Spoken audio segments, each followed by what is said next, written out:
Oke, nah kenapa kita perlu melakukan praproses data? Karena jika kita memiliki data yang kotor ya istilahnya ya, data kita kotor itu akan mempengaruhi hasil dari analisis teknik data mining ya. Jadi kita perlu melakukan praproses data supaya kita mendapatkan data yang bersih karena kualitas dari hasil penambangan data itu sangat bergantung terhadap eh, sangat bergantung ya dari kualitas data yang kita miliki. Kalau kita memiliki data dengan kualitas yang buruk, artinya data-data yang kita miliki itu adalah datanya kotor ya, artinya ada missing value ya, ada data yang formatnya tidak sama, itu akan mempengaruhi pola yang kita dapatkan dari hasil penambangan data ya. Jadi nanti bisa saja hasil dari analisis kita itu dia tidak akurat ya. Jadi pola-pola yang didapatkan dari hasil penambangan data itu nanti juga tidak akurat karena kita memiliki data yang kotor ya. Nah, untuk itu kita perlu melakukan proses data. Nah, 2 minggu lalu ya rekan-rekan sudah belajar tentang proses data, kita sudah melakukan proses cleaning data ya. Kalau seandainya data itu ada missing value, kita replace missing value-nya dengan misalnya kita menggunakan rata-rata atau dengan menggunakan modus ya seperti itu. Atau kalau seandainya kita memiliki data kategorik ya, data kategorik itu kan tidak bisa digunakan untuk analisis lebih lanjut, sehingga kita lakukan encoding data menjadi datanya numerik ya seperti itu. Nah, rekan sudah belajar mengenai proses data, sekarang hari ini kita akan belajar mengenai analisis cluster. Jadi teknik-teknik yang ada di dalam data mining itu ada clustering, ada klasifikasi ya, ada asosiasi, ada forecasting ya. Nah, itu nanti asosiasi, forecasting itu akan dipelajari setelah UTS. Nah, jadi untuk periode UTS ini adalah clustering dan klasifikasi ya. Oke, nah kita akan belajar mengenai clustering. Hari ini saya fokuskan untuk teknik K-means cluster ya. Yang paling terkenal itu adalah K-means cluster. Oke, nah ini saya menggunakan slide dari dosen saya dulu. Ini slide saya waktu kuliah S1 dulu ya. Saya gunakan. Ini dosen saya, sekarang udah ibunya udah doktor ya. Oke, oh ini lupa saya taruh di LMS. Saya share aja ya di sini di kolom chat. Takutnya saya lupa nge-share-nya. Bentar ya. Saya saya taruh di kolom chat aja ya. Nanti kalian download. Saya takut lupa. Oke ya, jadi kita akan bahas mengenai analisis cluster. Nah, kita lihat dulu di sini ya. Nah, apa sih tujuan dari analisis cluster? Nah, jadi di sini tujuan dari analisis cluster adalah agar objek-objek di dalam grup ya ya mirip satu sama lainnya dan berbeda dengan objek dalam grup lainnya. Artinya di sini kita mengelompokkan objek-objek yang mirip menjadi satu grup sendiri. Jadi objek-objek yang mirip itu kita akan gabungkan ya, akan kita gabungkan ke dalam satu grup. Nah, jadi objek-objek yang berbeda di grup yang lain. Jadi satu grup itu ya, satu klaster itu adalah objek-objek yang mirip. Jadi kita mengelompokkan objek-objek yang mirip ya. Nah, ini ilustrasinya ya. Jadi semakin besar tingkat kemiripan ya atau homogenitas dalam satu grup, maka akan semakin besar pula tingkat perbedaan di antara grup ya. Jadi cluster yang baik itu adalah apa ya? Jadi cluster yang baik itu adalah cluster yang tingkat kemiripan atau homogenitas di dalam grupnya itu besar. Itulah paling bagus. Jadi contohnya seperti ini ya. Kita di sini punya 3 grup ya atau 3 cluster. Jadi anggota di dalam cluster ini dia tuh mirip-mirip ya, mirip-mirip di dalam cluster ini anggotanya mirip. Nah, dengan grup yang lain dia itu sangat berbeda. Jadi cluster yang bagus itu adalah cluster yang anggotanya itu ya tingkat kemiripannya sangat tinggi dalam satu grup. Nah, dengan grup yang lain dia itu sangat berbeda ya. Jadi di sini istilahnya adalah kita meminimize intra-cluster distance dan kita akan lakukan maximize inter-cluster distance. Artinya kemiripan di dalam grup ini sangat mirip ya, sehingga apa ya istilahnya jarak dia dalam grup itu kecil lah. Kalau jaraknya kecil kan artinya dia mirip gitu kan. Nah, kalau jarak antar grup ya, antar grup seperti ini kita maksimalkan, kita jauhkan apa ya istilahnya, kita besarkan. Kalau jaraknya besar kan artinya dia tidak mirip ya, seperti itu. Nah, oke itu ya. Jadi ingatkan saja bahwa analisis klaster itu adalah kita mengelompokkan objek-objek yang mirip di dalam satu grup. Klaster yang bagus itu bagaimana? Klaster yang objek di dalam grupnya itu tingkat kemiripannya tinggi ya, sehingga ini ya tingkat perbedaan antar grupnya besar ya. Jadi perbedaan antar grup besar, kemiripan di dalam grupnya tinggi ya. Seperti itu adalah analisis klaster. Oke, kita lihat ilustrasi dari clustering. Nah, di sini kita memiliki ada objek-objek ya, ada yang warnanya biru, ada yang warnanya merah. Nah, kalau kita lakukan pengelompokan berdasarkan bentuk, tentunya di sini kita bisa ya melakukan pengelompokannya berdasarkan bentuk. Misalnya sesama ini similaritas berdasarkan bentuk ya. Artinya di sini sesama oval ya, sesama persegi. Nah, kalau kita lakukan pengelompokan berdasarkan warna, berarti di sini kita kelompokkan warnanya sesama warna merah, sesama warna biru ya seperti itu. Jadi rekan-rekan juga pun sudah bisa lah ya melakukan clustering secara tidak langsung. Misalnya kayak kita duduk di kelas gitu misalnya. Kadang-kadang kan kelompok laki-laki sama kelompok perempuan tuh suka duduknya misah ya. Artinya itu sudah terjadi pengelompokan sendiri. Jadi mengelompokkan berdasarkan jenis kelamin ya. Yang sama jenis kelaminnya dia akan mengelompok-mengelompok. Nah, kita lihat lagi di sini ya, ini ilustrasinya. Nah, ini apa sih bedanya clustering dengan klasifikasi? Jadi dua pekan ini kan kita pertemuan yang keempat ya. Pertemuan ke-6 dan 7 kita akan bahas mengenai klasifikasi. Nah, pertemuan ke-4 dan 5 kita akan bahas clustering ya. Nah, apa sih bedanya clustering dengan klasifikasi? Nah, jadi di sini kalau berdasarkan data, clustering itu istilahnya unsupervised ya, unsupervised data. Kalau klasifikasi supervised. Maksudnya gimana sih, Bu? Ya. Nah, ini akan kita bahas lebih lanjut. Jadi unsupervised itu artinya begini, tidak ada pelatihan ya, tidak ada pelatihan. Jadi clustering itu dia hanya dikelompokkan berdasarkan kemiripan saja. Tapi kalau untuk klasifikasi ini data perlu dilatih terus ya, maksudnya artinya datanya itu kita latih sehingga menemukan pola. Tapi kalau clustering, datanya itu tidak perlu kita latih karena kita hanya menghitung berdasarkan kemiripan data saja. Kalau seandainya klasifikasi, itu datanya itu harus dilatih sehingga dia bisa mengenali pola ya, seperti itu. Nah, kalau klasifikasi itu tentunya ada labelnya, maksudnya label kelasnya, misalnya apa ya, kita mau melakukan klasifikasi, apakah anak ini layak nggak dapat beasiswa. Nah, untuk data klasifikasi itu perlu ada label, misalnya ya, mahasiswa IPK 3,5, pendapatan orang tua di bawah 3 juta, kelasnya adalah dia layak, seperti itu ya. Nah, misalnya lagi, mahasiswa yang IPK-nya 2, pendapatan orang tuanya 5 juta, kelasnya adalah dia tidak layak. Nah, jadi kalau untuk klasifikasi itu ada kelas-kelas label kelasnya ya. Tapi kalau untuk clustering, ini tidak ada label ya, tidak ada label, dia itu berkelompok hanya berdasarkan kemiripan saja, berdasarkan kemiripan saja, kita tidak bisa melabelkan ini tuh klaster apa kita tidak tahu. Kita hanya mengelompokkan saja, ya kita hanya mengelompokkan saja berdasarkan kemiripan ya seperti itu. Nah, kemudian analisis hasil klasifikasi kita bisa lihat dia itu bagus atau tidak berdasarkan dari error rasionya. Jadi kalau clustering melihat bagus atau enggak itu berdasarkan dari variansnya ya.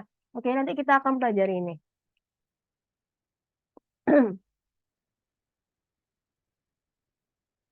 Oke, nah ini ya, clustering vs classification. Kalau clustering itu tadi ya disebut unsupervised data. Nah, ini unsupervised data itu maksudnya ya datanya itu tidak ada labelnya ya. Tidak ada labelnya nih sini. Nah, kalau supervised data yang klasifikasi itu ada labelnya. Misalnya orang umur muda, kegemukan, gemuk. Nah, nanti ada labelnya apakah dia hipertensi atau tidak ya, jadi ada labelnya. Jadi nanti data-data ini, data-data klasifikasi ini akan dilatih sehingga dia bisa menemukan pola-pola gitu kan ya. Nah, pola misalnya jika umur muda dan gemuk, maka dia hipertensi. Jadi dari data-data ini kita akan bisa bikin aturan rule base-nya ya. Nah, tapi kalau untuk clustering, data-data yang ada itu tuh kita hanya kelompokkan berdasarkan kemiripan saja ya, jadi tidak ada labelnya. Jadi kita akan lebih lihat ya lebih lanjut apa sih beda supervised dan unsupervised itu. Nah, clustering, misalnya kita punya data ya, kita bagaimana sih menentukan cluster terbaik itu gimana? Misalnya kita punya data nih, kita akan mengelompokkan. Apakah klaster yang terbentuk itu ada 6 kelompok, 5 kelompok, 4 kelompok? Nah, itu kita tidak tahu ya. Jadi tidak ada aturan yang baku misalnya mengatakan bahwa 2 klaster lebih baik, 3 klaster lebih baik, 4 klaster tidak baik. Maksudnya lebih baik. Nah, itu untuk menentukan berapa banyak sih klaster yang terbentuk, kita harus ada analisisnya ya. Nanti kita akan bahas bagaimana sih menentukan jumlah klaster terbaik ya. Nah, oke, nah kita lihat dulu ya tipe-tipe clustering. Sorry ini saya agak cepat-cepat karena mungkin untuk teori-teori kita bisa padatkan, nanti kita akan lebih banyak ke prakteknya. Nah, ini kita lihat ya, ada tipe-tipe clustering, ada istilahnya partitional clustering dan hierarchical clustering. Nah, hari ini yang akan kita bahas adalah partitional clustering ya. Nah, partitional clustering itu apa? Jadi, partitional clustering itu adalah membagi objek ke dalam cluster yang tidak overlap. Nah, jadi satu anggota cluster itu dia berada tepat di dalam satu cluster. Dia tidak boleh berada di cluster lain, gitu ya.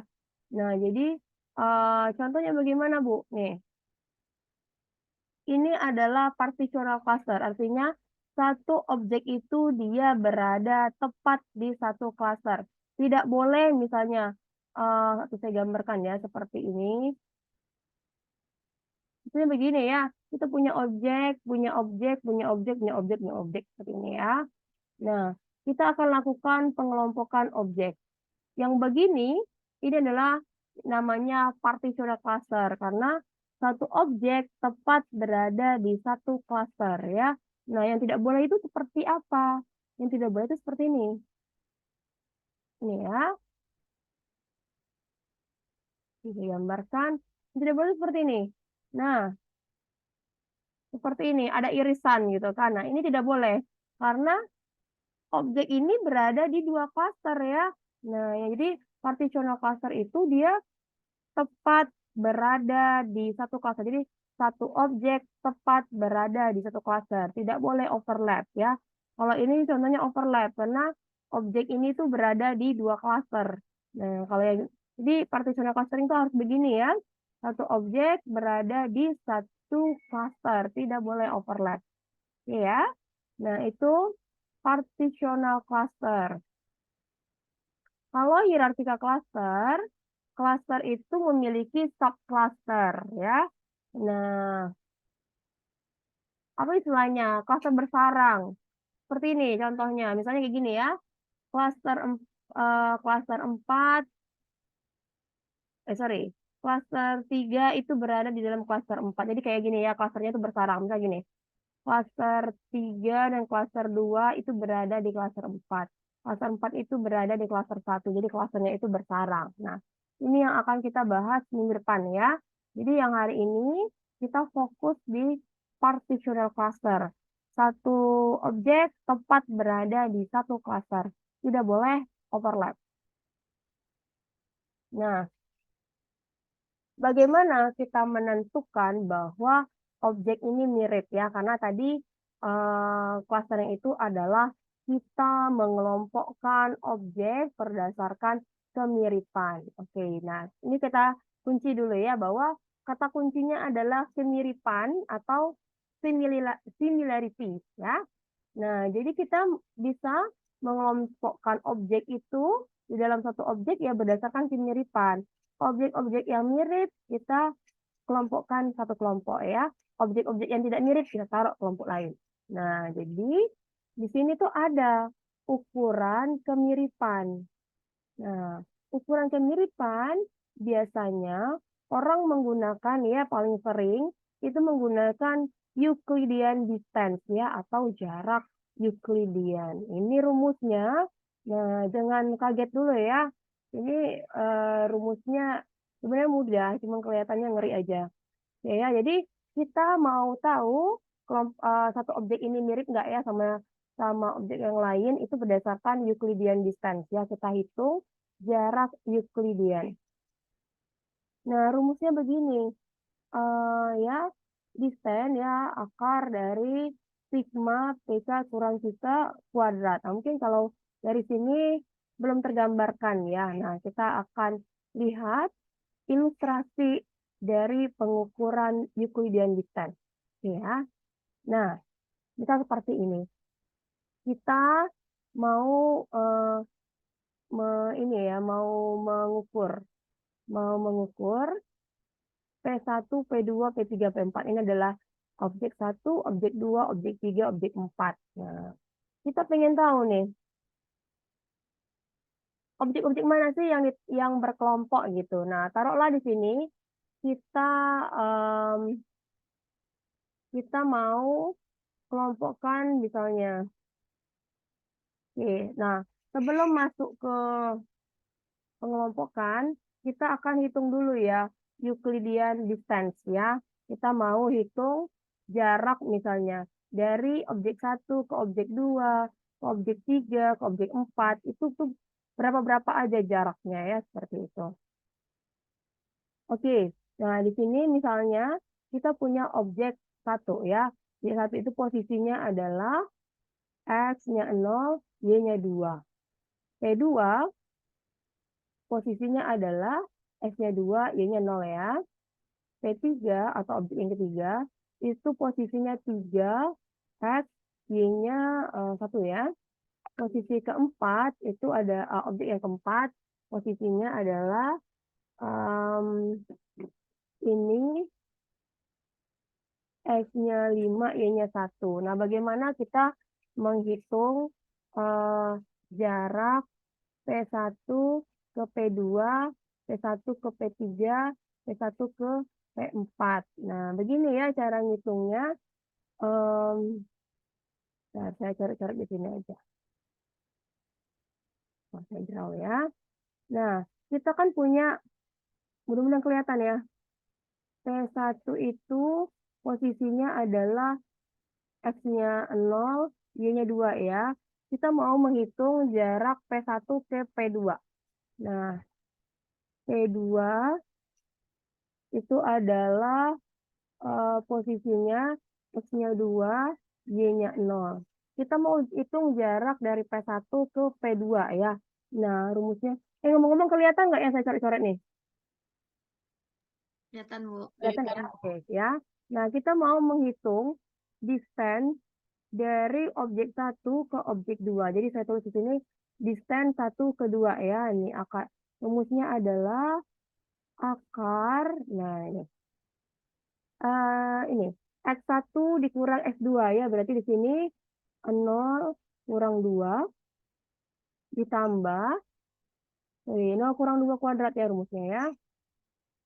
Ditambah Y1 kurang Y2. Berarti di sini 2 kurang 0 kuadrat. Oke ya. Kita akar lagi. 0 kurang 2, min 2 ya. Min 2 kuadrat 4. Ditambah 2 kurang 0. 2 kurang 0 kemana? 2 ya. 2 kuadrat 4. Oke, berarti di sini adalah akar 8. Akar 8 itu berapa sih? Nih, kita cari dulu ya, kalkulator.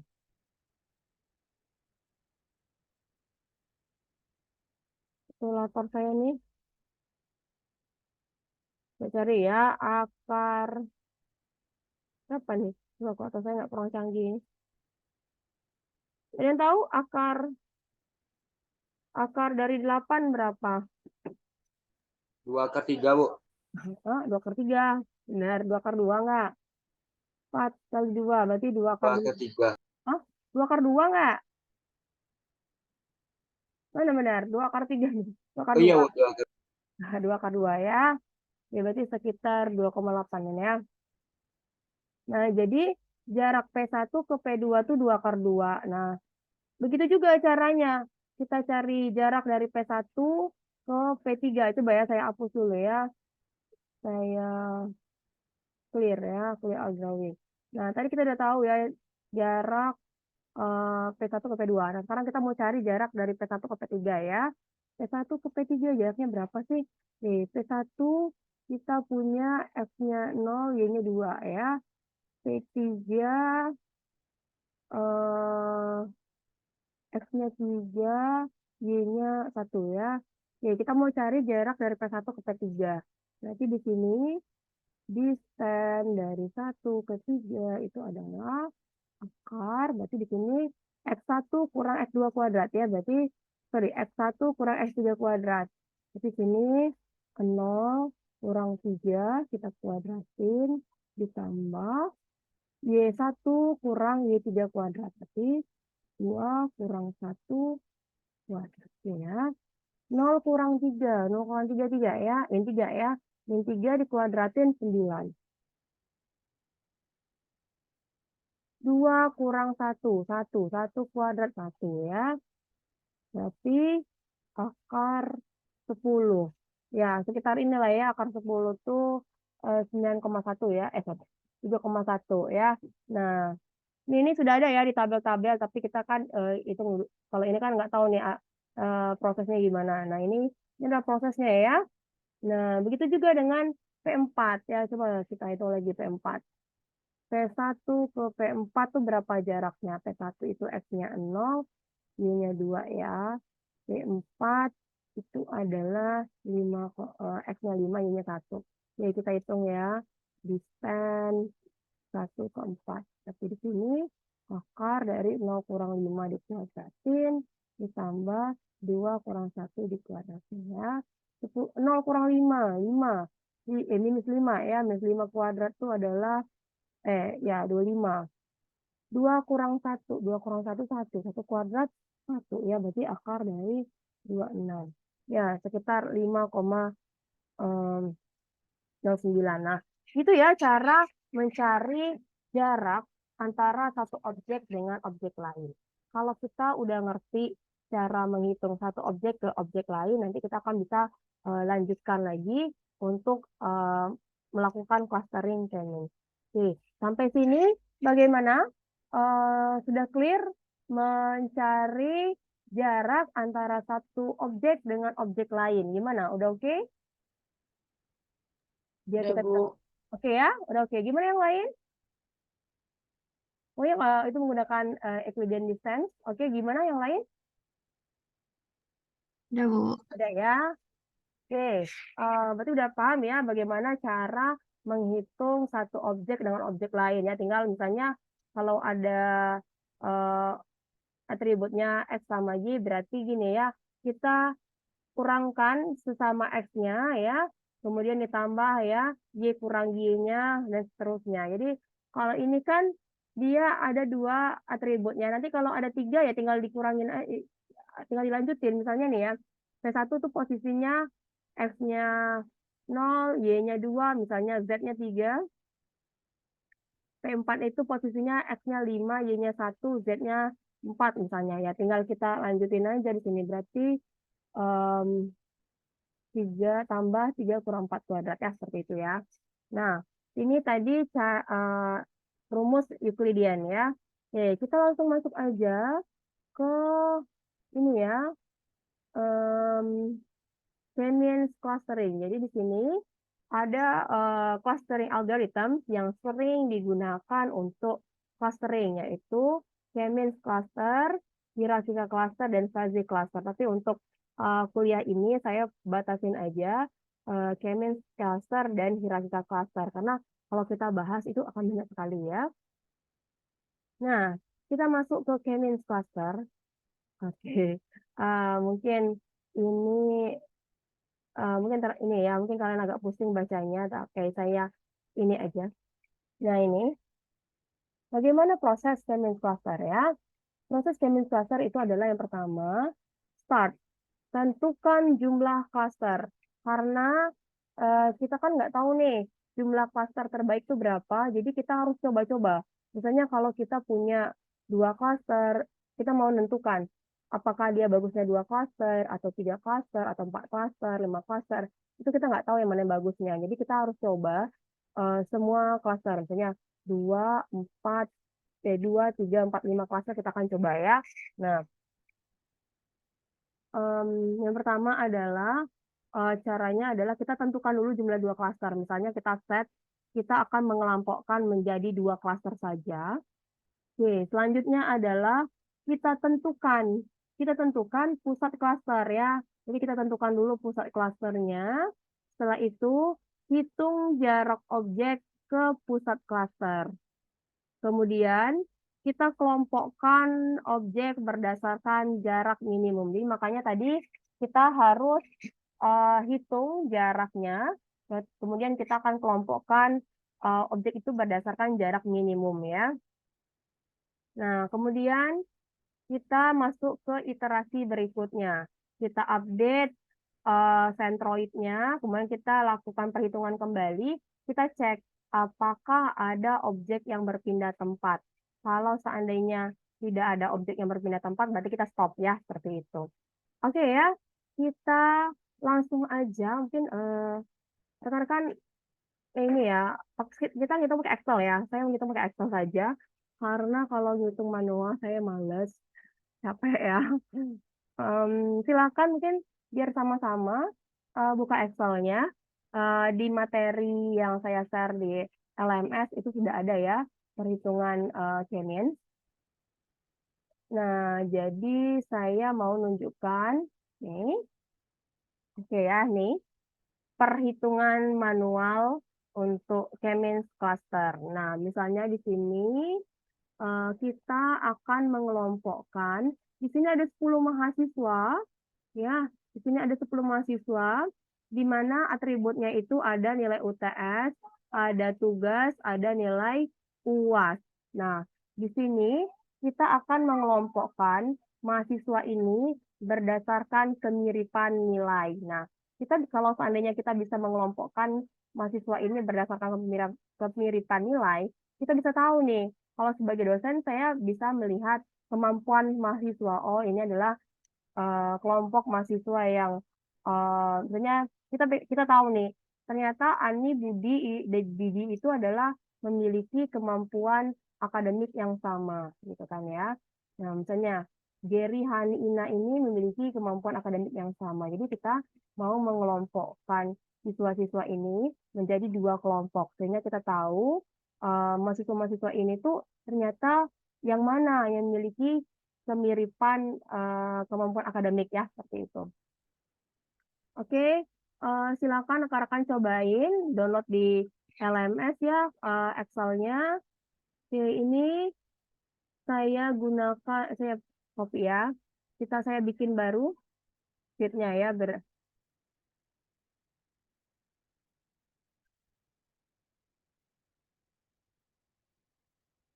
Oke, ini ya.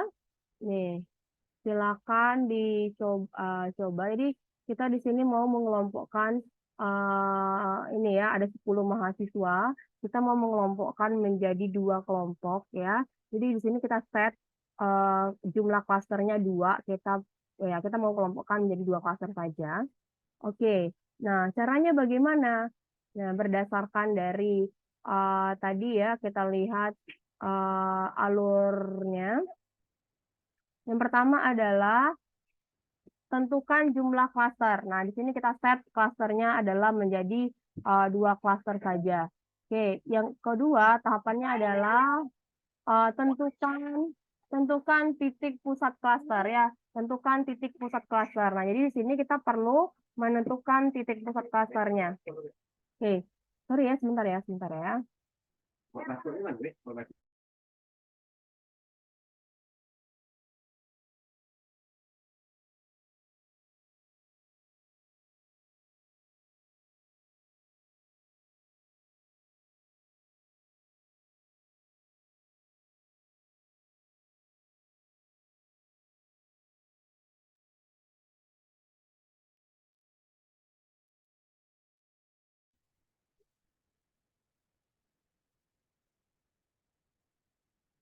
Oke ya, kita lanjutin. Nah, tadi langkahnya adalah tentukan jumlah klaster. Oke, kita akan set 2 klaster. Kemudian tentukan titik pusat klaster ya, tentukan titik pusat klaster. Nah, di sini kita harus menentukan titik pusatnya yang mana ya. Nah, oke. Kita akan coba. Di sini titik pusatnya.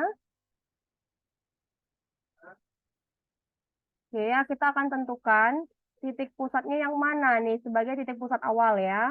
Titik pusat awal. Oke. Di sini saya jadikan titik pusat klasternya itu adalah siapa nih misalnya. Kita lihat ya yang menjadi titik pusat klasternya adalah oke lah. Titik pusat klaster yang pertama itu adalah Ani. Oke, saya copy ya.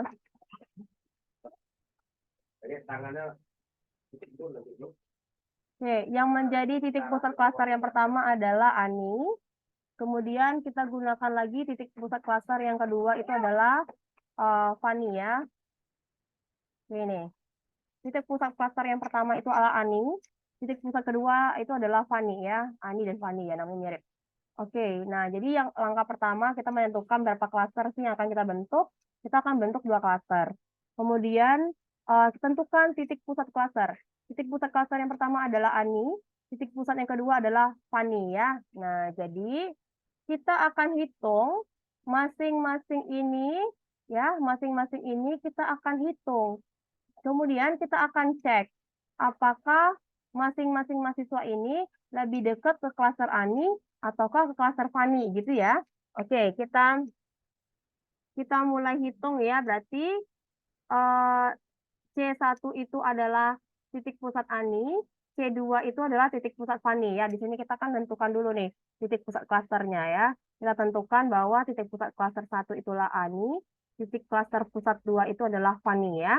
Oke, sekarang kita mulai hitung untuk menghitung ini, menghitung jarak ya, hitung jarak. Oke, yang pertama adalah kebetulan Ani ya.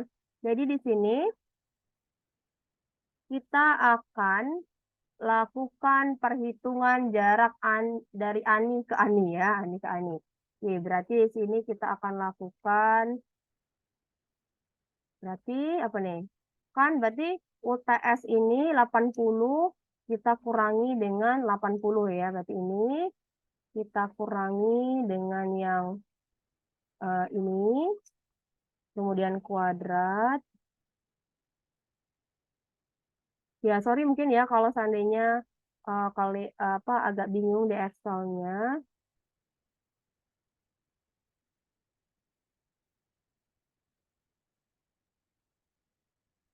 Ya, sorry ya kalau agak bingung di Excel-nya ya. Tapi intinya tahu lah ya, kita mengurang apa? Nah, ini tugas yang ini kita kurangi dengan yang ini ya. Ini kemudian kita kuadratin. Ya, ditambah dengan yang UAS ini kurangin sama yang ini ya. Oke, kita kuadratin.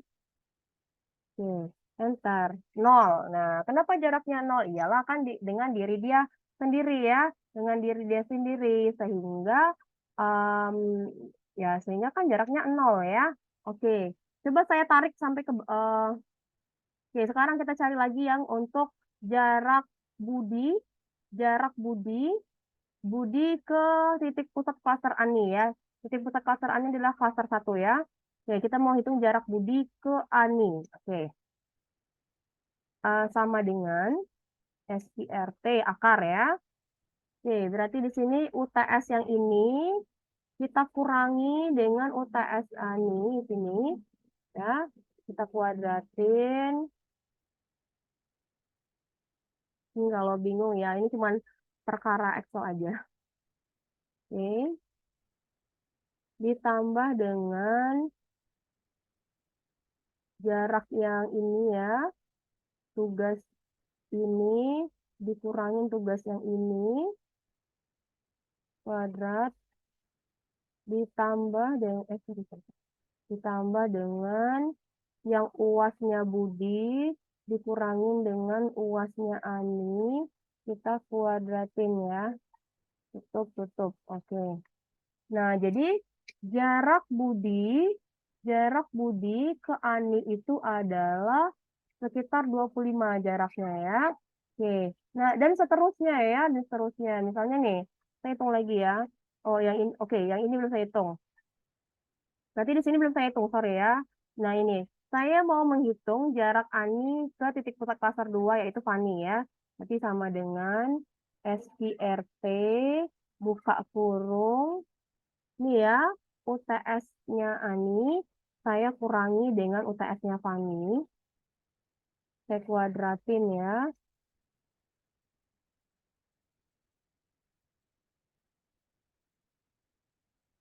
Oke, ditambah. Oke ya, ditambah dengan tugasnya Ani, kita kurangi dengan tugasnya Fani, dikuadratin, kurung ya, ditambah dengan uasnya Ani, dikurangi dengan uasnya Fani ini, kita kuadratin, ya. Nah, jadi jarak Ani ke Fani itu sekitar 49 jaraknya ya. Oke, untuk Budi, ini ya, SQRT kita mau hitung jarak antara Budi ke Fani ya. Berarti di sini em, Budi, tugasnya Budi dikurang, UTS-nya Budi dikurang dengan UTS-nya Fani, dikuadratin,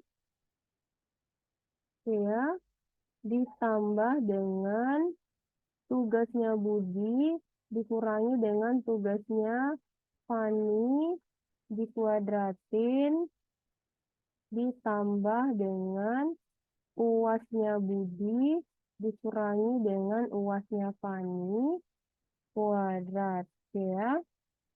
Oke. Nah, kita sudah tahu nih. Kita sudah tahu nih ya.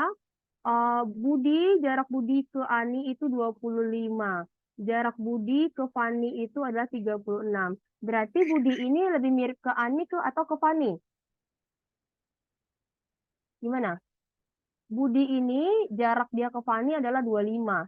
Budi jaraknya, Budi jaraknya ke Ani itu 25. Kemudian Budi jaraknya ke Fani itu adalah 36. Nah, Budi ini lebih mirip ke mana? Mirip ke Ani atau ke Fani? Kemampuannya? Ani, Ke Ani ya, karena jaraknya lebih kecil. Jadi objek-objek yang jaraknya jaraknya lebih kecil itu itulah dia mirip gitu ya. Oke, dan seterusnya ya ngitungnya tahu ya. Jadi saya akan bikin formula untuk jadi di sini biar kita bisa hitung semuanya, di sini saya kasih tanda dolar. Ngerti nggak tanda dolar? Maksudnya supaya ini kan rumusnya C2 kurang ini ya. N2, D2 kurang O2, em, E2 kurang B2. Nah, jadi saya tuh mau narik, biasa kan kalau kita ngitung di Excel kan kita tarik aja ya, karena kan fungsinya sama. Nah, kalau seandainya saya nggak kasih tanda dolar, nanti yang N-nya ini akan bergerak menjadi apa misalnya menjadi yang lain. Jadi sini saya perlu kasih tanda dolar supaya rumus N ini tetap ya, karena kan dia kan tetap posisinya di sini ya. Ngerti ya, mudah-mudahan ngerti ya maksudnya. Di sini saya kasih tanda dolar supaya dia tidak bergerak ini posisinya. Oke, yang di sininya saya tadi kasih dolar. Ini, oke ya. Nah, jadi kalau saya tarik, dia itu tidak akan berubah fungsinya. Oke, nah ini maksudnya gini loh. Nih, coba lihat ya. Kan kita kan mau ngitung Budi ya, Budi ke Ani. Dia tetap nih, C3 di N2. Kemudian D3 kurang O2. Kemudian D E3 kurang P2. Nah, kalau seandainya saya nggak kasih tanda dolar, nanti N-nya itu jadi berubah. Bisa jadi berubah jadi N3, N4, N5 gitu. Jadi saya kasih tanda dolar itu supaya posisi yang ini tuh tetap dia nggak bergerak gitu. Jadi saya bisa gunakan formulanya untuk ke bawah, saya ke bawah terus gitu. Mudah-mudahan ngerti ya maksudnya ini cuma teknis di Excel aja. Saya kasih tanda dolar supaya posisi N2, O2, P2 ini tetap gitu. Oke, yang ini ya, coba tes ya. Ini saya nggak kasih tanda dolar. Coba deh lihat kalian lihat perbedaannya ya kalau saya nggak kasih tanda dolar. Coba aja lihat. Nih, nih gini ya, kayak gini nih. Kan ini harusnya apa? Ini kan rumusnya C2, oh sorry ini ya. Nih, C2 kurang N3. Benar ya? Nih, C, D2 kurang O3 benar. Tapi di sini lihat nih. C3 kurang N4. Kan seharusnya ini adalah C3 kurang N3 ya. Terus kemudian D3 kurang O3. E3 kurang P3. Jadi itu dia tuh bergerak loh gitu. Coba lihat lagi nih. Nah, N5, O5. Padahal kan posisi Fani ini adalah apa nih? N3, O3, P3. Jadi dia bergerak. Jadi salah. Hitungan kita salah ya. Makanya di sini saya perlu kasih tanda dolar supaya posisi Fani tadi ya tetap tidak bergerak ke bawahnya.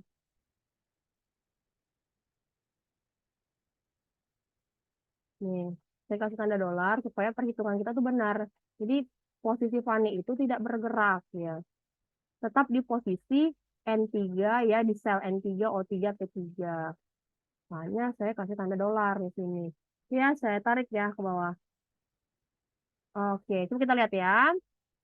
C3 kurang N3, benar ya. Nah, ini lagi nih. C4 kurang N3, D4 kurang. Jadi posisi yang Fani ini tetap. Oke, nah di sini. Nah, sekarang kita udah hitung ya jaraknya. Sekarang kita tentukan klaster. Oke, Ani. Ani ini masuk ke klaster 1 atau klaster 2? Gimana? Kita lihat jarak yang paling minimum ya. Jadi setelah kita menghitung jarak, sekarang kita lihat dia itu masuk ke klaster mana. Kita lihat dengan jarak minimum. Oke, di sini Ani masuk klaster 1 atau klaster 2? Klaster 1. Tuh ya. Kemudian Budi. Budi masuk klaster 1 atau 2? Tuh. 1, oke. Em, Cici masuk klaster 1 atau 2? Satu. 1, oke. Kemudian Didi ini masuk klaster 1 atau 2? Satu, Bu. 1. Eni masuk klaster 1 atau 2? 2. Oke ya. Fani itu masuk klaster 1 atau 2? Dua. 2, oke. Gary ini masuk klaster 1 atau 2? 1, Bu. Satu. Oke. Hani ini masuk klaster 1 atau 2?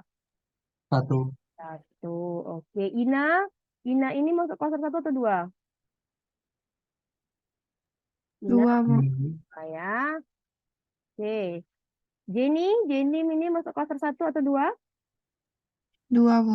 Oke ya. Nah, sekarang kita sudah bisa mengelompokkan ya mahasiswa ini di dalam 2 klaster. Jadi kita lihat di sini anggota klaster 1 itu ada Ani, ada Budi, ada Cici, ada Didi, ada Gary, ada Hani. Ini adalah mahasiswa-mahasiswa yang berada di dalam satu klaster ya.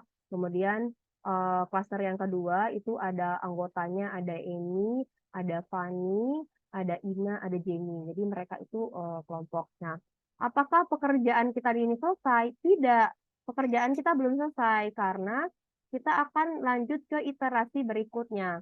Sampai iterasinya itu berhentinya sampai kapan, Bu? Nah, kita balik lagi ke slide ya. Iterasinya itu akan berhenti ketika kita cek apakah ada objek yang berpindah atau tidak. Misalnya dari hasil klaster ini, kalau misalnya kita masuk ke klaster 2 ya, kita masuk ke iterasi yang kedua. Apakah ketika di iterasi 2, anggota kelompok ini tuh ada yang berubah. Misalnya ya, si Ani ini ketika di iterasi kedua, dia berpindah nih menjadi klaster kedua. Nah, itu kalau seandainya masih ada anggota yang berpindah klaster ketika iterasinya bertambah, maka iterasinya kita lanjutin. Sampai kapan? Sampai tidak ada objek yang berpindah lagi gitu. Oke ya. Nah, sekarang kita masuk lagi ke iterasi yang kedua ya. Oke, kita masuk lagi ke iterasi kedua. Oke, saya taruh ke sini ya. Oke, kita masuk ke iterasi yang kedua ya. Nah, iterasi yang kedua. Oke.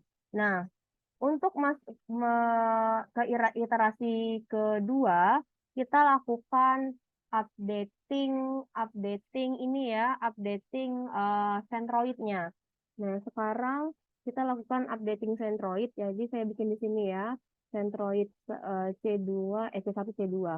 Kita lakukan updating. Nah, bagaimana melakukan updatingnya? Nah, ya kita lihat ini ya slide-nya.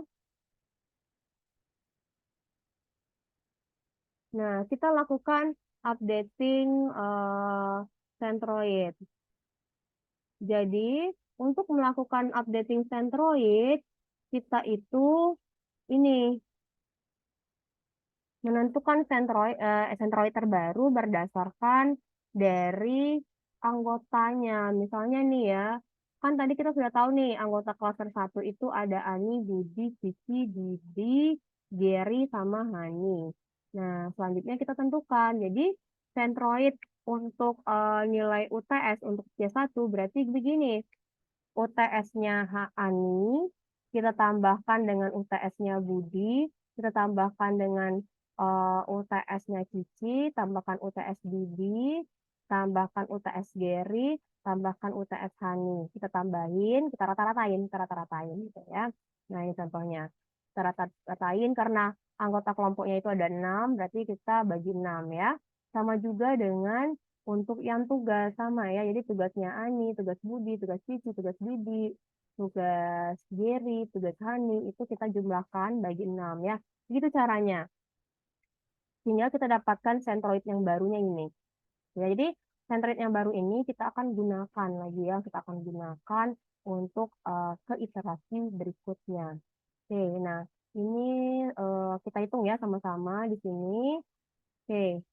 eh, Oke ya, jadi saya hitung dulu untuk centroid yang satu, untuk yang UTS ya, untuk UTS berarti ini adalah sama dengan UTS-nya Ani, kita tambahin dengan UTS-nya Budi, makanya saya kasih warna kuning ya, biar nggak pusing jadinya. Tambahin UTS-nya Cici, tambahin UTS-nya Didi, tambahin, Ibu, eh, maaf, ya, share oh screen-nya belum, masih di oke, oh PDF. iya, belum benar-benar aku. Ya, saya ulangin ya. Oke, saya ulangin. Oke, kita mau mengupdate Centroid ya. Kita mau mengupdate Centroid. Jadi di sini update Centroidnya adalah ini ya. Yang klasternya sama, kita akan tambahkan. Misalnya di sini saya akan update untuk Centroid di C1 bagian UTS ya. Berarti di sini UTS-nya Ani, saya tambahin dengan UTS-nya Budi, saya tambahin dengan UTS-nya Cici karena dia satu klaster ya. Kemudian Didi saya tambahin. Nah, kemudian saya tambahin lagi yang ke Gary. Tambahin lagi Hani ya, karena dia satu klaster. Oke, ini ada berapa? Ada 6 ya. Oke, saya bagi 6. Nah, ini ya, jadi saya dapatkan centroid untuk yang UTS-nya segini ya. Ya, jadi di sini saya cari lagi centroid untuk yang tugas ya. Berarti di sini tugasnya Ani, saya tambahin dengan tugasnya Budi, tugasnya Kiki, ya, tambahin dengan tugasnya Didi, tambahin dengan tugasnya Jerry, tambah dengan Hania, PN4. Oke. Oh, saya lupa, bagi 6. Sorry, lupa ya, bagi 6. Nih, ini juga, ini berarti UASnya ini tambah yang ini ya, karena kan ini satu kelompok. Ini sentroidnya. Oke, ditambah dengan Gary, tambah dengan Fanny ya, bagi 6. Nah, ini adalah sentroid untuk klaster 1 ya. Nah, untuk klaster yang kedua, sama ya caranya, berarti Eni, Fanny, Ina, Jenny itu kan adalah satu klaster dia. Nih, kita tambahin. Ini juga. Ini juga ya, bagi 4. Oke. Dan sama ya tadi caranya, coba nih, benar nggak nih ya? D6 tambah D7, bisa nggak? Oke, sama ya. P6, S10, oke sama. Dah, kita sudah dapat ini ya, kita sudah dapat sentroid untuk iterasi yang kedua. Selanjutnya kita akan lakukan perhitungan ini ya, perhitungan untuk iterasi kedua. Berarti ini caranya sama. Oke ya, berarti ini berarti ini SPRT ini ya, UTS ini kita kurangi dengan sentroid yang C1 ya, dikuadratin. Oke.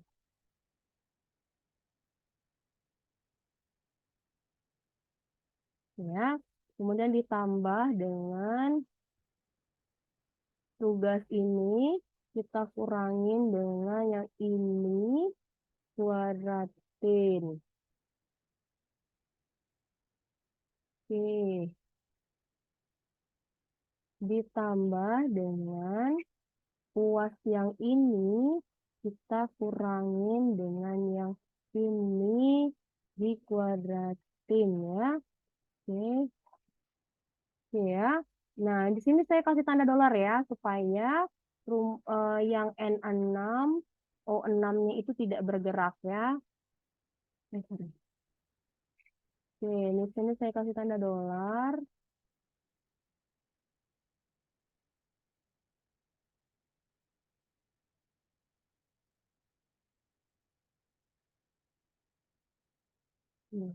Bentar.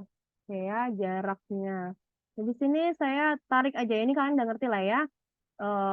Sama, berarti Budi kita hitung ke C1, Cici ke C1, Didi ke C1 ya, semuanya ke C1 dulu. Oke, ini saya tarik ya.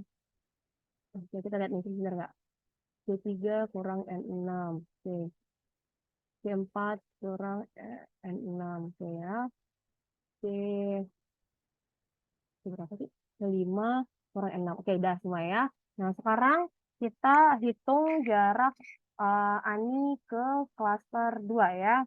Berarti ini caranya sama kayak yang tadi. Berarti ini UTS-nya Ani. Kita kurangin dengan yang ini ya. Oke, kita kuadratin. Ditambah tugasnya Ani, kita kurangin dengan yang ini, dikuadratin,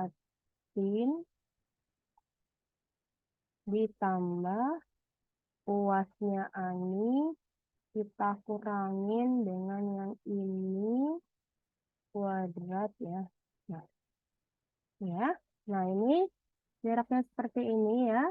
Nah, oke, saya kasih tanda dolar supaya tidak bergerak posisi N7-nya ya, karena kan kita akan gunakan fungsi ini untuk yang di bawah-bawahnya, supaya kita nggak berulang kali mengetik rumus ya. Kalau berulang kali kan nanti rentan salah, jadi kita gunakanlah rumus yang ini. Kita tarik aja sampai bawah nanti. Ya, kita tarik. Ini kita tarik ya. Kita cek benar nggak? P3 kurang N7 benar. O7 P7 oke. P4 kurang N7 oke benar ya. Nah, dari sini kita lihat lagi ya. Dia ini kita mau melihat apakah ada klaster yang bergerak atau tidak. Oke ya, kita lihat lagi. Ani. Ani ini lebih dekat ke klaster mana nih kalau di sini untuk di iterasi yang kedua? Ke C1 apa C2? C1. Oke ya. Oke, di bawahnya ini adalah C1 juga ya. Nah, ini juga C1. Oke, ini juga C1 ya. Oke, ini dekatnya ke ini dekatnya ke ini ya, C2 ya, karena dia paling kecil. Oke, kemudian Fani. Fani ini di C2 ya. Oke.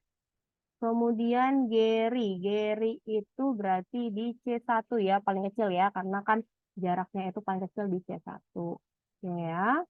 Kemudian Hani. Hani itu di C1. Oke. Ina. Ina itu di C2. Ya. Nah, kita lihat hasilnya. Hasilnya apakah ada klaster yang berpindah atau tidak? Apakah ada klaster yang berubah atau enggak? Misalnya yang tadi Ani itu klaster 1, dia tetap klaster 1 ya. Nah, kita lihat apakah ada klasternya yang berubah atau tidak? Ada, Bu. Tidak, Bu. Tidak ya, oke. Jadi, jika tidak ada klaster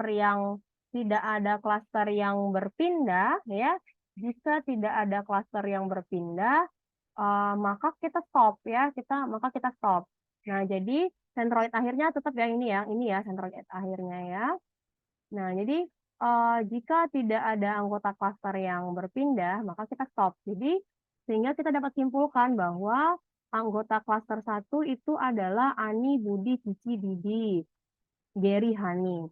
Kemudian anggota klaster 2 itu adalah Eni, Fanny, Ina, Jenny gitu ya. Jadi, kita bisa lihat bahwa bisa kita analisis ya. Kita lihat di sini.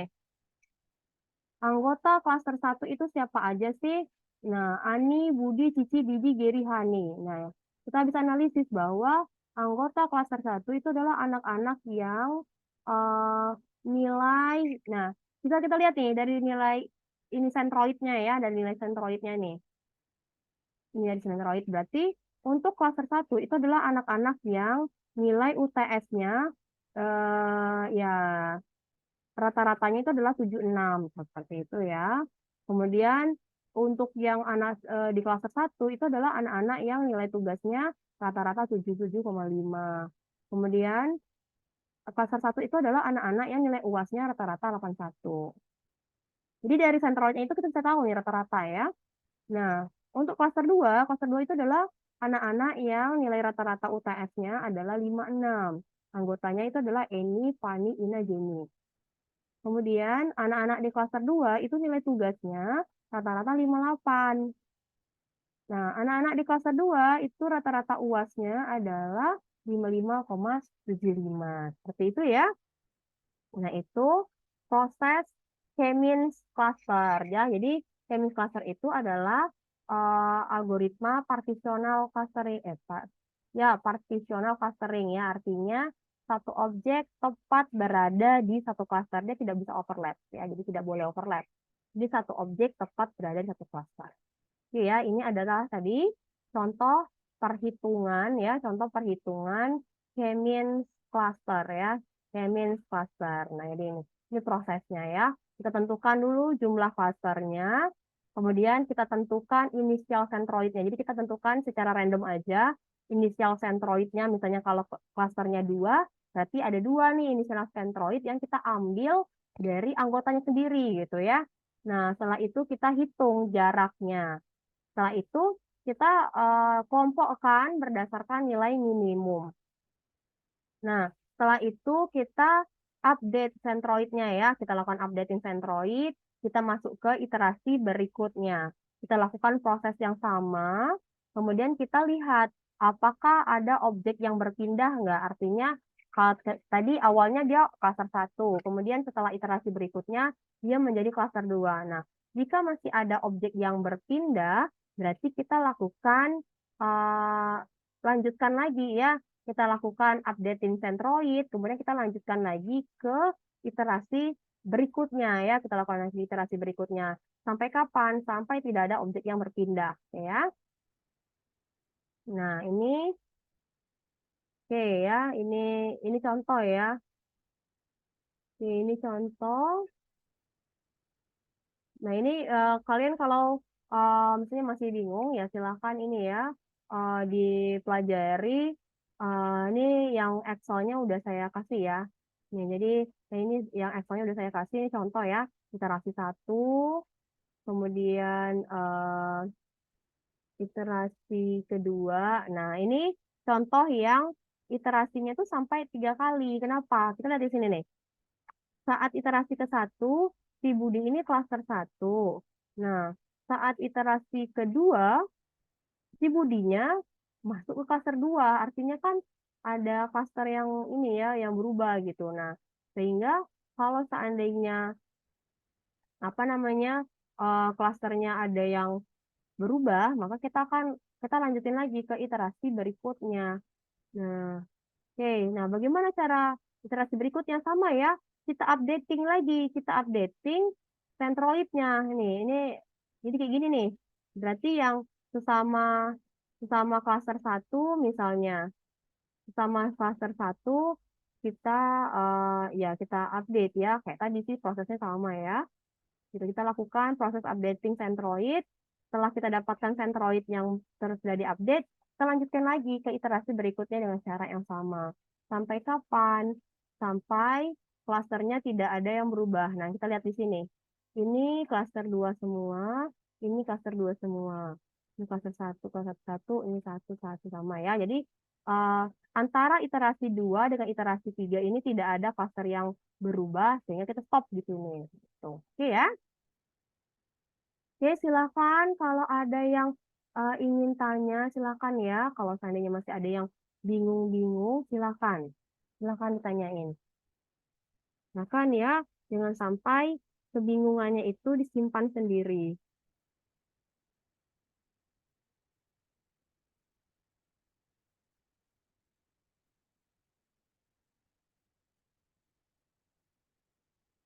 Oke, silakan Dwi Nurlaila ya, silakan.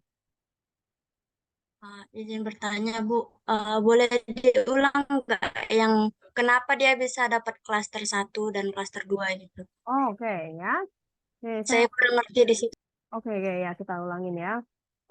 Kenapa dia klaster 1, kenapa dia klaster 2? Oke. Jadi, eh, nah, untuk menghitung nilai, misalnya gini ya, Ani ini ke C1, Ani ini ke C2, apakah Dwi sudah paham menghitung jaraknya? Udah, Bu. Sudah ya? Oke. Udah. Untuk menghitung jaraknya udah oke ya. Nah, sekarang untuk ini ya, keputusan apakah dia klaster 1, apakah dia klaster 2 ya, seperti itu ya. Nah, Iya, Bu.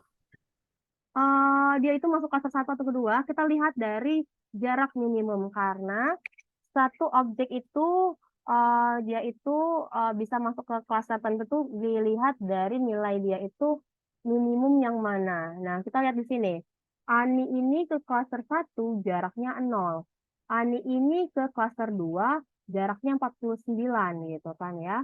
Nah, kalau kita masuk ke satu klaster itu adalah memiliki nilai yang minimum ya, nilai yang minimum. Nah, oke, kita lihat untuk kasusnya Ani. Ani ini lebih minimum masuk ke klaster 1 atau klaster 2? Dwi, gimana? Ani ini lebih jaraknya ke C1 kan 0. Jaraknya ke C2 itu adalah 49. Jadi, untuk mengetahui dia itu masuk ke klaster mana, kita cari dia nilainya paling minimum. Nah, Ani ini masuk ke klaster mana kalau kita lihat ini minimumnya? Klaster 1. Iya, klaster 1. Oke, sekarang kita lanjut ke Budi. Budi ini jarak dia ke klaster 1 itu adalah 25. Oke, kemudian jarak dia ke klaster 2, jarak Budi ke klaster 2 itu adalah 36. Nah, Budi ini lebih dekat ke klaster mana? Klaster yang mana, Dwi? Klaster 1. Iya, begitu ya. Nah, coba kita lompat lagi ke Ya. Eni ya. Kita lompat lagi ke Eni. Eni ini ke klaster 1, 5, 6. Eni ini ke klaster 2, 17. Nah, Eni itu lebih dekat ke klaster mana dia? Dia masuk ke kelompok mana nih jadinya? Kalau Eni, gimana, Dwi? Eni ini masuk ke klaster 1 atau 2 dia kalau kita lihat berdasarkan jaraknya. Ke klaster 2. Iya, gitu. Oke ya, Dwi, gimana? Udah ngerti. Iya, oke ya. Paham. Iya, oke ya. Nah, tadi ini iterasi 1 ya namanya ya. Iterasi 1. Nah, jadi pekerjaan kita tuh belum selesai. Belum selesai di iterasi 1 saja. Kita lanjut ke iterasi kedua. Karena kita nggak tahu nih, apakah di iterasi berikutnya itu, apakah klaster ini ada yang berubah nggak ya gitu. Contoh kasus seperti ini nih, yang di set 1 ya. Seperti ini contoh ya. Ketika di iterasi, oke, ini iterasi 1, kemudian kita lanjut ke iterasi kedua. Nah, ternyata di iterasi kedua, si Budi ini berpindah. Awalnya klaster 1 menjadi klaster 2. Nah, kalau ada kasusnya berpindah seperti ini, kita harus lanjutkan lagi sampai iterasi berikutnya. Oke, nah, karena di sini iterasi 1 kan kita belum tahu nih, apakah ada klaster yang akan berpindah atau tidak ya. Nah, kita lanjutkan. Kita lanjutkan ke iterasi kedua. Kita lanjutkan ke iterasi kedua. Nah, jadi sebelum masuk ke iterasi kedua, kita harus lakukan updating centroid ya. Bagaimana cara updating centroid? Nah, ini tadi. Caranya adalah misalnya seperti ini ya. Updating centroid untuk C1. Oke, berarti di sini kita kelompokkan dulu ya yang masing-masing C1. Misalnya ini. Yang jadi C1 siapa aja? Ani, Budi, Cici, Didi. Jerry, Hani. Oke, berarti ini UTS-nya Ani ditambah UTS Budi, ditambah UTS Cici, ditambah UTS Didi, ditambah UTS Gary, ditambah UTS Hani. Kita rata-ratakan ya. Sama juga, berarti ini tugas, ya berarti tugasnya Ani, Budi, Cici, Didi, Gary, Hani, kita rata-ratakan.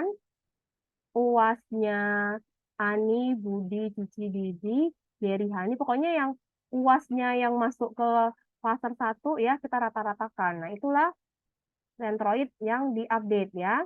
Sama juga ya dengan C2, berarti ini UTS-nya Eni, Fani, Ina, Jenny, kita rata-ratakan. Tugasnya Eni, Fani, Ina, Jenny, kita rata-ratakan. UAS-nya Eni, Fani, Ina, Jenny, kita rata-ratakan. Nah, ini adalah update Centroid. Nah, jadi Centroid yang sudah diupdate ini akan kita gunakan untuk iterasi berikutnya. Oke ya. Ini iterasi yang kedua, berarti kita mau cari jaraknya objek ini untuk iterasi yang kedua, kita menggunakan Centroid yang sudah kita update ya. Nah, berarti di sini ya ini rumusnya ya. Ani kita kurangin ya, kita kurangin dengan ini Centroid yang sudah kita update. Ini juga ya, Budi juga, ini seterusnya. Ini udah paham lah ya. Jadi setiap kita mau menambah iterasi, kita harus update ya, kita harus update Centroidnya ya. Jadi setiap kita iterasi berikutnya, kita harus update Centroidnya ya. Oke, silakan ya kalau ada tanya-tanya yang masih bingung di iterasi kedua, silakan. Bagaimana? Gimana? Silakan. Kalau masih ada yang bingung untuk iterasi berikutnya, silakan ya daripada bingung sendiri itu. Ingat aja ya, setiap kita misalnya kayak gini kan, kalau clustering itu minimal 2 iterasi ya. Jadi kita nih dari iterasi 1, kita tidak hanya berhenti di iterasi 1, tapi kita harus melanjutkan ke iterasi 2 supaya kita bisa melihat apakah ada cluster yang berpindah gitu. Nah, kalau seandainya tidak ada cluster yang berpindah ya udah stop sampai iterasi 2 aja gitu ya. Tapi kalau seandainya ketika di iterasi yang kedua ada yang berpindah, misalnya seperti ini. oh Ani itu awalnya di klaster 1, tapi kok ketika di iterasi 2 dia klasternya masuk klaster 2. Nah, kalau seandainya terjadi perubahan klaster, itu harus dilanjutkan ke iterasi ketiga. Dengan catatan, sentroidnya harus diupdate ya. Oke, silakan ya kalau ada yang mau tanya-tanya, yang mau tanya-tanya terkait proses ini, karena kita sebenarnya tuh ada tools-nya, tapi kan kita nggak mau ya pakai tools. Jadi kita harus tahu bagaimana algoritma ini berjalan ya. Algoritma Siemens cluster itu bagaimana sih sebenarnya prosesnya ya. Ini prosesnya. Tentukan jumlah cluster, tentukan nilai inisial sentroidnya dulu. Setelah itu hitung jarak objek ke sentroid, kelompokkan berdasarkan minimum. Kemudian kita lanjutkan lagi ke iterasi kedua. Nah, pas di iterasi kedua kita cek apakah ada yang berpindah atau tidak ya, seperti itu. Oke ya. Nah, sebenarnya ada yang ini ya, ininya bentuk R Studio, yang ini ya, Siemens Canalys Cluster menggunakan R. Nah, ini kita akan cobakan minggu depan ya. Kita akan cobakan minggu depan yang Siemens Cluster ya. Nah, mungkin buat ini tambahan, ini kita akan cobakan yang menggunakan R-nya minggu depan ya. Oke, nah tadi kita kan nggak tahu nih mana, kita kan nggak tahu nih apakah 2 klaster, apakah 3 klaster, atau 4 klaster yang bagus itu kan. Nah, kita bisa analisis nih ya. Oh, ini namanya elbow method, namanya elbow method. Nah, jadi elbow method ini adalah merupakan suatu metode untuk melihat berapa banyak klaster sih yang paling ideal gitu ya. Yang paling ideal itu berapa banyak sih klasternya. Nah, di sini kita gunakan elbow method. Nah, misalnya gini ya. Kita akan cobakan klaster berapa banyak klasternya. Misalnya kita gunakan klasternya 2, 4, 6, 8, 10, sampai 14 misalnya seperti itu ya. Nah, kita akan analisis nih. Kalau berdasarkan dari, kita lihat dari ini ya. Nah, ini. Kalau dari sini kita akan bisa melihat yang yang paling bagus tuh yang mana. Ini ada penjelasannya ya. Penjelasannya itu adalah di sebentar.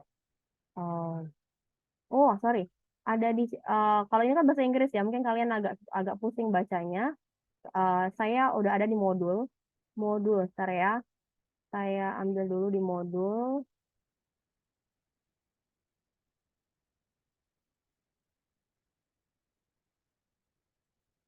Oke, sebentar ya. Saya ambil dulu di modul.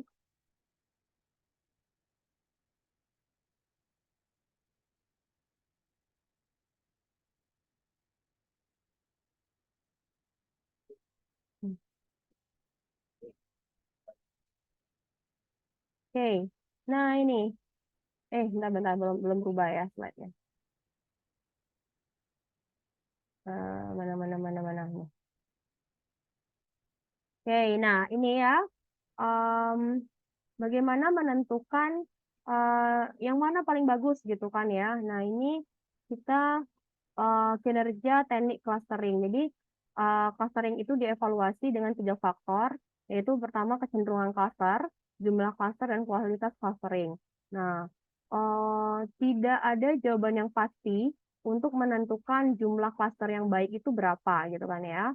Tergantung dari bentuk distribusi, skala dan pengumpulan data ya, kemudian resolusi pengelompokan yang digunakan pengguna. Jadi di sini ada 3 metode ya bisa kita gunakan untuk menentukan jumlah klaster berapa sih yang paling baik. Misalnya kita punya data nih, apakah dengan 2 klaster, ataukah dengan 3 klaster, ataukah dengan 4 klaster itu bagus.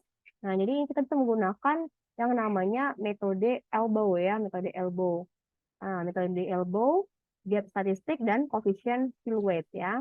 Nah, metode elbow itu merupakan salah satu metode untuk menentukan jumlah klaster yang tepat ya, yang tepat. Nah, jadi ukuran klaster itu bagus atau tidak itu berdasarkan sum square error ya. Jadi makin kecil sum square errornya itu ya eh, masih bagus gitu. Nah, jadi di sini kita menggunakan metode elbow ya untuk menentukan jumlah klaster yang paling optimum itu yang mana. Oke, misalnya gini ya, taruhlah kita punya data. Kita akan cobakan menggunakan 2 klaster, 3 klaster, 4 klaster, 5 klaster, dan seterusnya. Oke, kemudian kita terapkan metode elbow ya. Oke, dah. Dari metode elbow ini akan disajikan ini grafiknya ya, metode elbow. Nah, kita lihat di sini ya, ini ada penjelasannya. Berdasarkan grafik tersebut, dapat dilihat jumlah klaster yang membentuk siku eh, terlihat jelas pada jumlah klaster 4. Nah, jadi nanti kita akan gunakan ya, minggu depan kita akan cobakan menggunakan elbow method ya. Jadi dari grafik elbow method ini, kita lihat di titik mana sih dia itu membentuk siku. Tahu kan ya siku kita gitu kan, siku kita nih. Jadi yang paling paling tajamnya ya, membentuk siku yang paling tajam itu di mana? Nah, kalau dari grafik yang elbow ini, paling tajam membentuk siku itu adalah di 4. Artinya, untuk kasus tersebut, titiknya itu ada, untuk kasus tersebut, jumlah klaster yang paling optimum itu adalah 4. Gitu. Jadi, ya, jadi paling bagus 4 klaster. Ya. Jadi karena tidak ada tadi ketentuan klaster berapa sih yang bagus, misalnya apakah menggunakan 2 klaster, 3 klaster, 4 klaster, gitu kan. Nah, jadi kita gunakan aja metode elbow untuk menentukan klaster yang optimum gitu. Oke ya. Nah, bisa juga menggunakan silhouette coefficient, ada juga gap statistik ya. Nah, ini nanti minggu depan ya kita akan cobakan evaluasi teknik clustering dengan menggunakan R ya. Jadi kita akan gunakan, jadi sebelum kita mau mengimplementasikan, saya tuh harus berapa sih klasternya? Apakah saya menggunakan 2 klaster, 3 klaster, 4 klaster? Jadi kita harus gunakan dulu nih metode elbow untuk mengetahui dia ini cocoknya berapa klaster, ya. Nah, ini juga nih ya namanya gap statistik. Nah, kalau dari sini kita lihat nih gap statistiknya. Metode gap ini menentukan jumlah klaster yang lebih konstan dibandingkan ukuran lainnya. Jadi, untuk menentukan berapa banyak sih klaster yang paling optimum, kita dapat melihat dari garis yang paling tinggi. Nah, kalau dari metode gap statistik, yang paling tinggi itu adalah 2. Oke, artinya adalah untuk kasus tersebut, jumlah klaster yang paling optimum itu adalah 2. Gitu. Ya, nanti kita akan cobakan minggu depan untuk elbow method dan gap statistik ya. Nih. Jadi silakan ini materinya sudah saya taruh ya di LMS. Silakan dibaca-baca dulu ya. Ini pakai bahasa Inggris ya, nggak apa-apa. Nah, ini. Jadi kita akan cobakan minggu depan menggunakan R ya untuk Siemens cluster. Oke, jadi um, sorry ya, ada PR ya. Ada PR supaya rekan-rekan bisa latihan gitu. Saya pengen tahu apakah rekan-rekan ini sudah bisa atau belum ya menerapkan Kemin Cluster. Nah, untuk lebih memahami materi, ya silakan rekan-rekan lanjutkan masih menggunakan data yang sama ya dengan di Excel ini. Silakan ya dengan menggunakan data yang sama dengan Excel ini. Oke, tapi bentar ya, saya lihat dulu. Contoh yang ini tuh titik pusat klasternya di mana? Ini,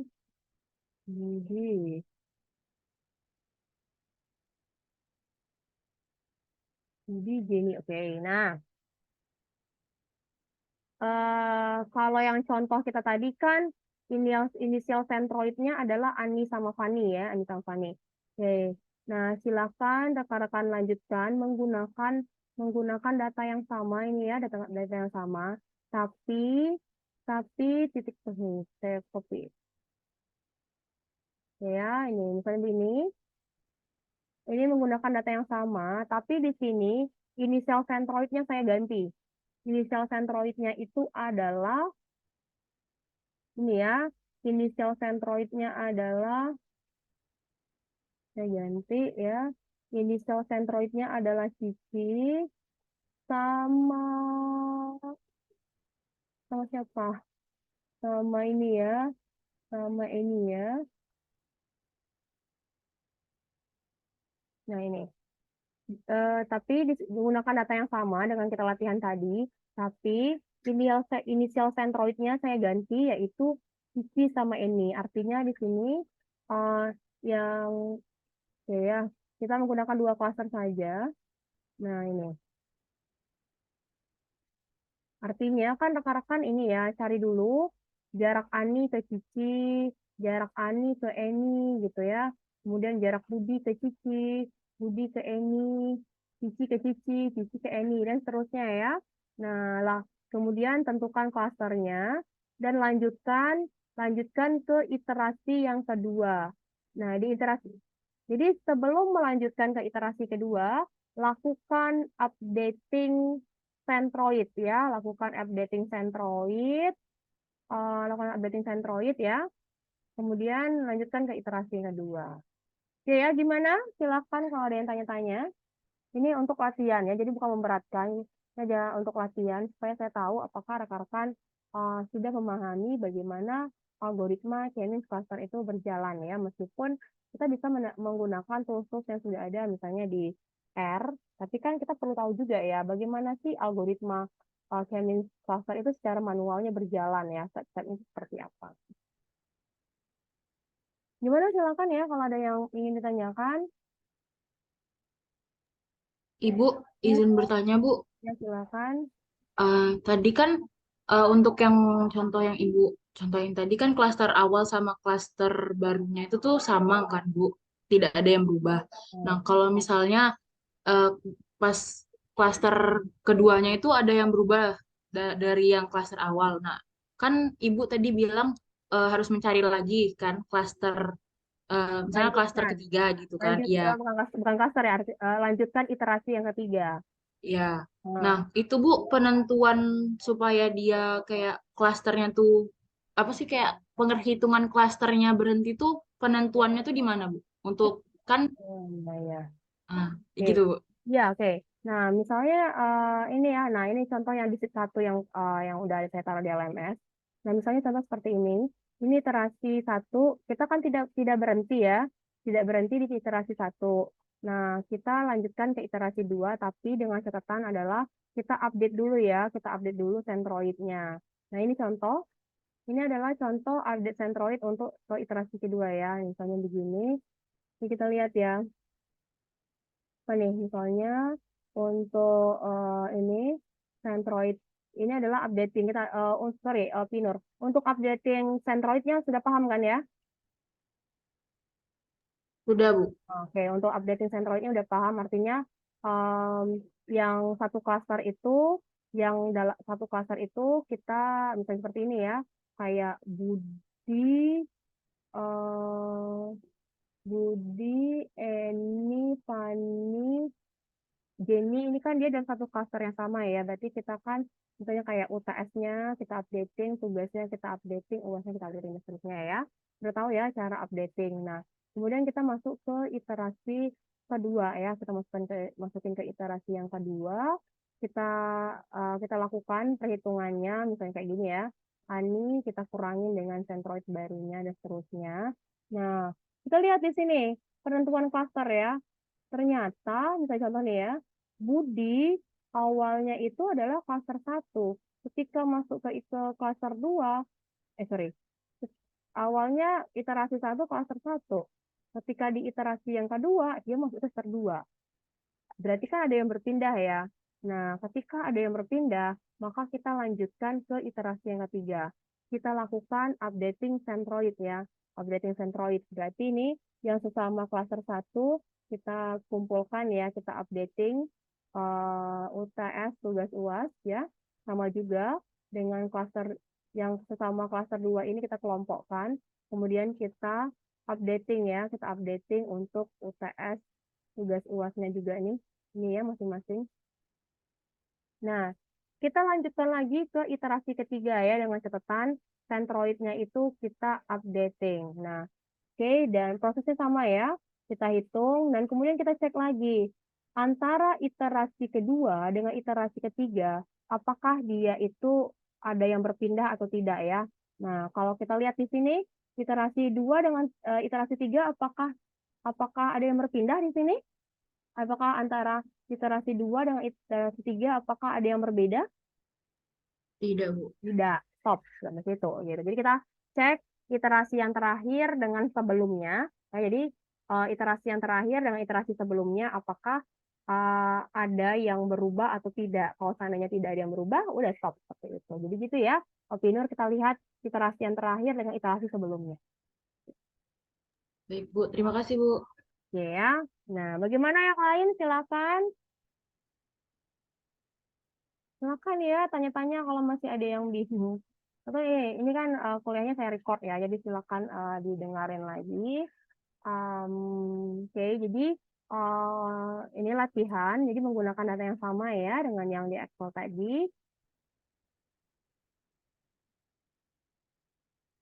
Menggunakan data yang sama dengan yang di Excel tadi, tapi inisial centroidnya saya gunakan Cici dan Eni ya, Cici dan Eni.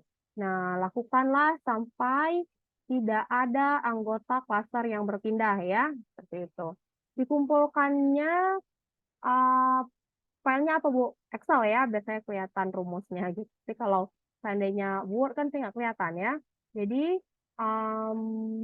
kumpulkan PR-nya dalam bentuk Excel ya, dalam bentuk Excel. Nah, jadi gunakan data yang tadi dan inisial centroidnya itu adalah untuk C1 Cici, untuk C2-nya adalah ini ya. Lakukan sampai nggak tahu nih, saya nggak tahu nih kalau seandainya inisial centroidnya ini sampai berapa iterasi sih dia ya. Jadi lakukanlah sampai iterasinya sampai nggak tahu berapa iterasi, yaitu patokannya adalah iterasi terakhir dan iterasi sebelumnya itu tidak ada yang berpindah lagi. Oke, gimana? Oke, gimana? Silakan ya kalau ada yang tanya-tanya lagi. Tidak ada ya, udah clear ya. Jadi jangan sampai bingung ya. Jadi kalau seandainya masih bingung ya tonton lagi recordnya dan di Excel yang di sheet 1 ini kan saya ini ya di sheet 1 ini kan sudah ada ya, ini sudah ada contoh. Jadi ya bisa kalian pelajari ya. Bisa kalian pelajari dari sini. Oke, ini ya nanti yang ini akan saya masukin juga yang hasil hasil belajar kita hari ini ya. Hasil belajar kita hari ini akan saya taruh juga di LMS dan sama lihat di sheet yang ketiga ya, di sheet kalau lupa ini inisial centernya yang mana? Cici apa ini ya? Nah, ini kalau lupa saya akan taruh di sheet ketiga. Oke, jadi silakan dikerjakan lo waktu seminggu. Nanti minggu depan kita akan implementasikan algoritma K-means cluster ini dengan RStudio ya, dengan RStudio. Nah, kemudian nanti ke pertemuan 6 sama 7 kita akan belajar mengenai klasifikasi ya, klasifikasi. Nah, untuk UTS dengan saya tuh nggak ada ya UTS tulis. Jadi rekan-rekan harus ini ya project. Nah, projectnya itu adalah mengimplementasikan apa misalnya terserah ya mau pilih antara clustering atau klasifikasi ya, clustering atau klasifikasi. Nah, bikinnya itu dalam format ini ya, dalam format jurnal. Contohnya seperti ini.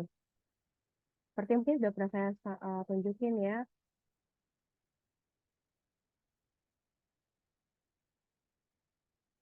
Misalnya dalam bentuk seperti ini ya. Ini contoh. Mana. Ini ya.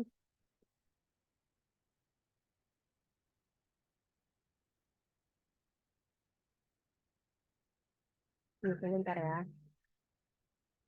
Nah, ini adalah untuk UTS-nya ya. Jadi untuk UTS-nya, jadi rekan-rekan bikin dalam bentuk jurnal seperti ini. Misalnya ingin melakukan misalnya clustering misalnya clustering nilai-nilai mahasiswa misalnya atau clustering apalah gitu kan ya. Misalnya pengelompokan nilai akademik mahasiswa sistem informasi misalnya seperti itu kan. Jadi kalian kumpulkanlah misalnya IPK semester 1, 2, 3, 4, 5, 6, 7 gitu misalnya. Misalnya ada 30 orang gitu kan, lakukanlah clustering. Jadi dibikin dengan format seperti ini. Ada abstrak, ada pendahuluannya, ada metodenya, kemudian datanya apa, kemudian lakukan praproses data, kemudian evaluasi dan segala macam ya. Jadi kalian bisa menuangkan apa yang telah dipelajari itu ya dalam tulisan ilmiah supaya terbiasa nih nanti ya, terbiasa nanti untuk ini ya, untuk menulis seperti itu ya. Nah, nanti UTS-nya seperti ini ya, bikin tulisan ya. Jadi kalian lakukan project, kemudian projectnya itu implementasikan dalam bentuk tulisan. Nah, saya akan liatin juga ya contoh, uh, banyak sih nih ya. Misalnya apalagi nih, misalnya ini juga ya, misalnya contoh nih untuk klasifikasi ya, prediksi tingkat fertilitas pria dengan menggunakan algoritma keputusan chart ya ini.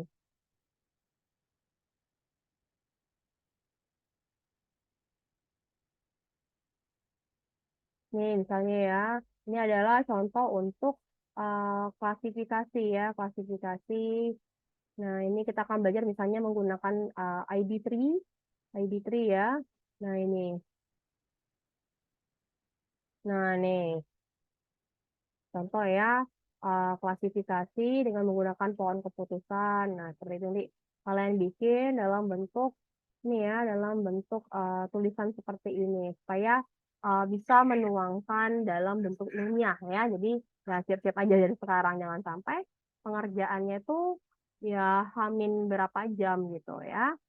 Nah, jadi untuk tahap yang sekarang kita belajar mengenai algoritma K-means ya dengan menghitung secara hitung manual ya. Nanti minggu depan akan kita pelajari dengan menggunakan tools di RStudio ya, RStudio.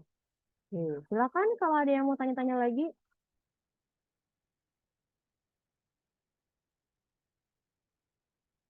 Oke, tidak ada ya. Oke, tidak ada. Jadi silakan kerjakan tugasnya dengan baik ya. Jadi ingatlah bahwa pemberian tugas ini bukan untuk menyusahkan mahasiswa ya, tapi di sini adalah cara saya untuk bisa menilai apakah mahasiswa ini sudah mampu nggak ya, wah, gitu kan ya. Jadi kan kalau kita belajar itu kan ada beberapa indikator, misalnya mahasiswa ini sudah mampu untuk mengimplementasikan algoritma K-means. Nah, jadi kan ada beberapa indikator nih. Nah, misalnya tuh mahasiswa sudah mampu mengimplementasikan algoritma apa. Jadi sebagai bahan untuk saya menilai ya dari tugas ini ya, kalau seandainya mahasiswanya benar nih, oh bisa ya udah berarti dia sudah memenuhi indikator ya. Jadi bukan untuk ibu nih ngasih tugas terus tiap minggu ya. Jadi ya gitulah caranya karena kita kan UTS-nya kan tidak ada UTS tulis ya. Jadi ya dengan cara tugas-tugas itulah saya menilai apakah mahasiswa ini sudah mampu nggak ya mengimplementasikan algoritma yang telah dipelajari ya. Seperti itu. Oke, kalau tidak ada pertanyaan, saya tutup ya kuliahnya karena materi kita ini memang sangat padat ya, membuat pusing kepala, sangat panas. Jadi kalau kuliahnya panjang ya pasti akan pusing ya. Jadi silakan kalau masih ada yang bingung-bingung, ini record kuliahnya ada ya, nanti saya akan posting di LMS. Silakan diputar-putar lagi kalau masih bingung didengarkan kembali ya. Kalau seandainya masih bingung ya udah nanti WA aja saya, nanti mungkin bisa ketemu di kampus atau apa ya kalau misalnya dia yang bingung gitu. Oke ya, saya tutup perkuliahannya. Terima kasih Bu, ya. Ya silakan. presensi Bu, kayak gimana? Presensi saya akan isikan berdasarkan pengumpulan PR. Ya, Masih Bu. ya. Kadang tuh ada mahasiswa yang kuliah tapi PR-nya nggak ada ya. Jadi saya akan isikan presensi berdasarkan PR ya. Kalau PR-nya sudah dikumpulkan, saya akan isikan presensinya. Oke ya. Oke, kalau tidak ada lagi ya, saya tutup. Terima kasih. Assalamualaikum warahmatullahi wabarakatuh.